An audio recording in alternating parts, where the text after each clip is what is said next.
আবারও ভয়াবহ বিমান দুর্ঘটনা। বারামতিতে ভেঙে পড়ল মহারাষ্ট্রের উপমুখ্যমন্ত্রী অজিত পাওয়ারের চার্টার্ড বিমান।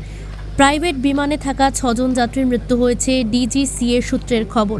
অজিত পাওয়ার গতকাল মন্ত্রিসভার বৈঠকে যোগ দেন। আজ নির্বাচনী প্রচারের জন্য মহারাষ্ট্র থেকে বারামতির উদ্দেশ্যে রওনা দেন, কিন্তু 9টা নাগাদ বারামতি পাহাড়ে বিমানটি ভেঙে পড়ে। যেটা জানা গিয়েছে যে বিমানের সামনের অংশে আগুন ধরে যায় এবং এমার্জেন্সি ল্যান্ডিংয়ের জন্য পারমিশন চাওয়া হয়েছিল, কিন্তু পারমিশনও দেওয়া হয়েছিল, কিন্তু ল্যান্ডিংয়ের সময় বিমানের সামনের অংশে আগুন লেগে যায়। আপনি কি জটিল কিছু সমস্যায় ভুগছেন, সমাধান পেতে চান? যোগাযোগ করুন প্রখ্যাত জ্যোতিষ ও তান্ত্রিক মনসারাম ভট্টাচার্যের কন্যা মনসা কন্যার সাথে। প্রখ্যাত জ্যোতিষ ও তান্ত্রিক মনসা কন্যা হাওড়া জানবাড়ি ও হাতিবাগানের নিজস্ব মন্দিরেও বসেন। যোগাযোগ 9830106967 আর 9239655323।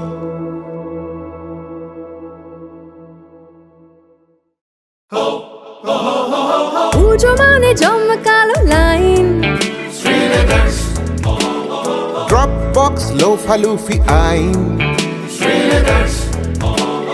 পেপারের ক্যাটালগে আঁকা,